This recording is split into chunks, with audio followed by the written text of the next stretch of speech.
सभी को नमस्कार। जैसा कि आप सब लोग जानते हैं कि हम पिछले कई महीनों से संघर्ष कर रहे हैं रेसलिंग फेडरेशन ऑफ इंडिया के प्रेसिडेंट बृजभूषण सिंह के खिलाफ, क्योंकि उसने भारतीय महिला पहलवानों का यौन शोषण किया है और भी काफ़ी सारे जो हैं घोटाले फेडरेशन के माध्यम से उसने किए हैं। पिछले कई दिनों से हम देख रहे हैं कि समाज में हमारे खिलाफ एक अलग से नैरेटिव बनाया जा रहा है, कुछ अफवाहें फैलाई जा रही हैं और साथ में मीडिया भी कई तरह की खबरें जो है दिखा रहा है। तो हमारा आज ये वीडियो बनाने का एक ही पर्पज़ है कि हम जो अपनी सच्चाई, जो असली सच्चाई है वो आप लोगों तक पहुंचा सकें। आज हम इस आंदोलन की शुरुआत से लेकर अभी तक पूरी की पूरी सच्चाई आपके सामने डिटेल के साथ रखेंगे। आज जो हमारे ऊपर कई तरह के जो आरोप भी लगे हैं, आज हम उनका भी जवाब जो है प्रूफ के साथ देंगे। सबसे पहला जो आरोप हमारे ऊपर लगा था वो लगा था कि हमारा ये जो आंदोलन है वो राजनीति से प्रेरित है। कांग्रेस लीडर दीपेंद्र हुड्डा ने हमारे को इस आंदोलन के लिए उकसाया है। आप सबको पता है कि सबसे पहले जो हम प्रोटेस्ट पे आए थे जंतर मंतर पे, वो जनवरी में आए थे और उस प्रोटेस्ट की जो परमिशन है वो बीजेपी के ही 2 लीडर्स ने ली थी। उसका प्रूफ है हमारे पास।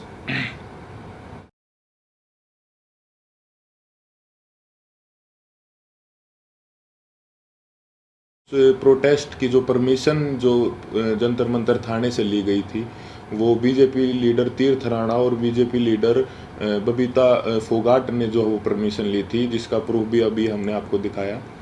तो ये कैसे हो सकता है कि ये आंदोलन जो है वो कांग्रेस ने करवाया? गारंटी के साथ बोल सकते हैं कि 90% 90% जो कुश्ती से जुड़े लोग हैं, चाहे वो पहलवान हो या कुश्ती से जुड़े हमारे कोचेज हों, उन सबको जो है ये पता था कि 10-12 साल से जो इस तरह की छेड़छाड़ जो महिलाओं के साथ जो है हो रही है, या उन किसी और कुछ लोगों ने देखा भी था, जिसका प्रूफ मीडिया में कुछ कोचेज ने दिया है। कई लोग जो है इसके खिलाफ आवाज़ उठाना भी चाहते थे, लेकिन हमारी जो रेसलिंग कम्युनिटी है उसमें एकता की कमी थी।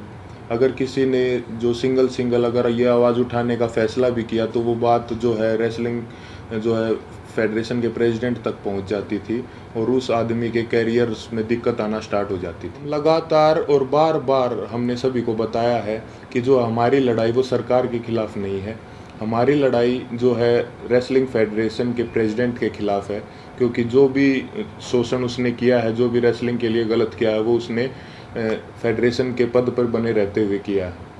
और हमारी लड़ाई सरकार से वैसे भी नहीं हो सकती, क्योंकि जो मैंने अभी आपको पीछे बताया कि जो है बृजभूषण भी जो है वो रूलिंग पार्टी से ही सांसद है और जो जिन्होंने प्रोटेस्ट की परमिशन ली वो भी जो है बीजेपी के ही लीडर हैं। तो इससे तो ये साफ होता है कि भाई हमारी लड़ाई सरकार के साथ नहीं थी। और हमारे ऊपर दूसरा आरोप ये भी था कि हम इतने टाइम तक चुप क्यों थे। तो इसके कई कारण हैं। सबसे पहले तो एकता की बहुत कमी थी, एक साथ कभी हम हो ही नहीं पाए। और इसका दूसरा कारण तो आप समझ ही सकते हैं कि माइनर जो लड़की जिसने 161 के बयान दिए, फिर 164 के, उसके कई दिन बाद जो है उसने अपने बयान बदले, क्योंकि उसके परिवार को डराया गया, धमकाया गया। तो सिंगल आवाज़ उठा भी कैसे सकते थे। कुश्ती में आने वाले सभी खिलाड़ी बहुत ही गरीब परिवार से होते हैं, उनमें हिम्मत नहीं होती वो इतनी बड़ी व्यवस्था और इतने पावरफुल आदमी के खिलाफ आवाज़ उठा सके। और वो सब आप लोगों ने महसूस भी कर लिया होगा कि इंडिया के टॉप रेसलर्स ने मिलकर आवाज़ उठाई और उसके बावजूद भी उन्हें किन किन हालातों से गुजरना पड़ा। 28 तारीख को महिला पहलवानों के साथ जो व्यवहार हुआ वो पूरे देश ने देखा है। कैसे उनको ज़बरदस्ती घसीटा गया और कैसे जो उनको ज़बरदस्ती अरेस्ट किया गया, जबकि हमने कोई भी जो है कानून नहीं तोड़ा था, ना ही किसी संविधान का उल्लंघन किया था। फिर भी हमारे ऊपर जो है इतना ज़ोर ज़बरदस्ती का और इतना बर्बर व्यवहार जो है किया गया पुलिस प्रशासन द्वारा। हम आप सबको ये क्लियर कर देना चाहते हैं कि जो 28 मई की जो महिला सम्मान महापंचायत की जो कॉल थी वो हमने नहीं दी थी, वो हमारे खाप चौधरियों ने दी थी महम में पंचायत के बाद। हमारे को तो कुछ समय के बाद जो है इस फैसले के कुछ समय बाद हमारे को ये पता चला कि 28 तारीख को जो है नए संसद भवन का उद्घाटन भी है। फिर भी जो है हमने हमारे बड़े बुजुर्गों के आदेश का जो है पालन किया, जिसके परिणाम स्वरूप जो है हमारे को इस तरीके से बर्बरतापूर्वक घसीटा गया रोड पे, और जो है हमारे को प्रोटेस्ट साइट से भी जो है ज़बरदस्ती हटा दिया गया। 28 तारीख को जो घटना हमारे साथ हुई उसने हमें अंदर से तोड़ दिया था। हमने देश के लिए इतने पदक जीते, देश का इतना मान सम्मान बढ़ाया, फिर भी हमारे मान सम्मान को जो है वो सड़कों पर रोन दिया गया।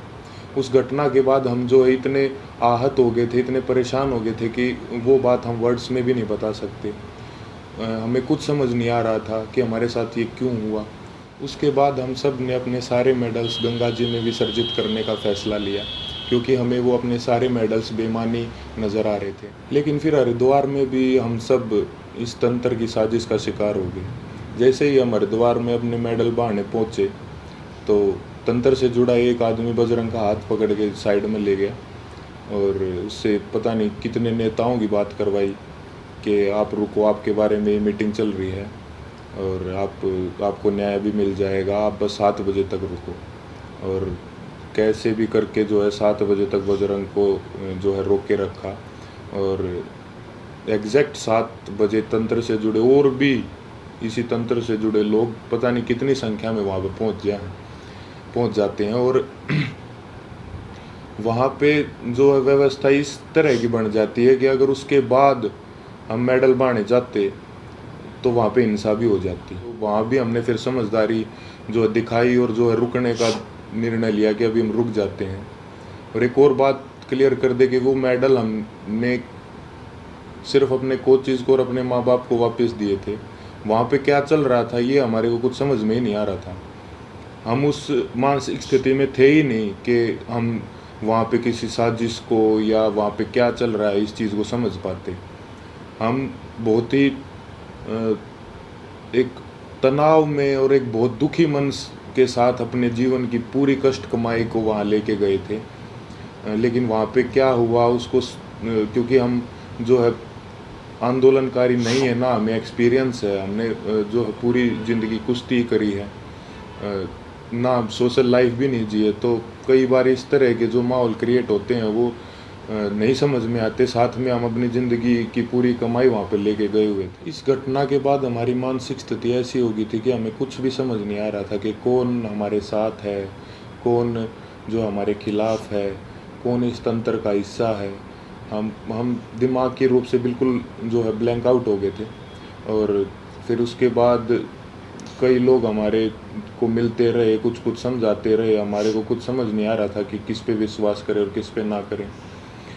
इसी बीच ये समझाया गया हमको कि होम मिनिस्टर सर से आपको मिलना चाहिए, क्योंकि जो है सारे समाधान वहीं से निकलेंगे। हम वहाँ पे सिर्फ अपनी बात रखने के लिए गए थे। और अब ये भी सुनने में आ रहा है कि कई खापे जो हैं वो हमसे नाराज़ हैं। मैं सबसे हाथ जोड़ के यही विनती करना चाहूँगा कि आप प्लीज़ अफवाहों पे ध्यान मत दो।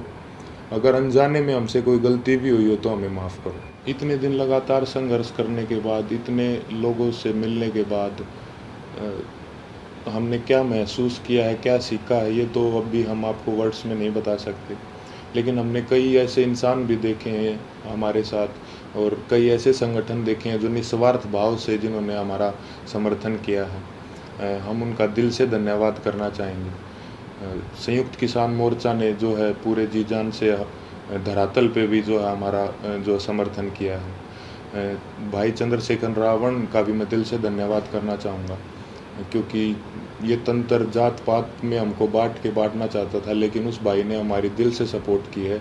तो चंद्रशेखर भाई का भी दिल से धन्यवाद। सत्यपाल मलिक जी का भी मैं धन्यवाद करना चाहूँगा कि उन्होंने हमारे को प्रेरित किया कि कैसे बेबाकी से अपनी बात जो है रखी जाती है। साथ ही सभी महिला संगठनों का भी मैं जो है दिल से धन्यवाद करना चाहूँगा कि उन्होंने जितनी ताकत उनमें थी हमारा सपोर्ट किया है। साथ ही छात्रों का भी, हर एक उस इंसान का जो निस्वार्थ भाव से हमारे पास हमारे समर्थन के लिए आए हैं, उनका हम दिल से धन्यवाद करना चाहेंगे। और हम चाहेंगे कि आगे भी मुसीबत के समय में आप हमारा ऐसे ही साथ दें। इसके लिए मैं धन्यवाद करना चाहूँगा बीजेपी लीडर जो हैं बबीता जी और तीर्थ राणा जी का, कि उन्होंने जो है पहलवानों को एकजुट करने का काम किया। साथ ही उन्होंने इस आवाज़ को उठाने के लिए उन्हें मोटिवेट भी किया।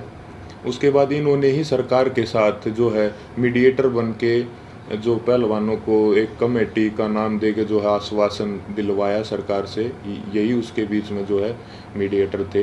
हालांकि वो बस एक आश्वासन ही निकला, क्योंकि उसके बाद जो है उस कमेटी का कोई रिज़ल्ट नहीं निकला और रेसलिंग फेडरेशन ने अपना काम वापस से वैसे ही सुचारू रूप से जारी रखा, जिसकी वजह से फिर हमें 3 महीने के बाद वेट करके जब हमें न्याय नहीं मिला तो हमें दोबारा जो है वो जंतर मंतर पर आना पड़ा। हम अपने माध्यम से सभी देशवासियों को ये संदेश भी देना चाहते हैं कि कभी भी किसी के साथ भी अगर कोई अन्याय होता है तो हमें जो है हमेशा ही एकजुट होने की जो ज़रूरत रहती है और होना चाहिए हमें एकजुट, क्योंकि हमने इतने इस दौर में यही महसूस किया कि कहीं ना कहीं तंत्र हमारी एकता की कमी है, जो हम बटे हुए हैं उसका ही ये फ़ायदा उठाता है।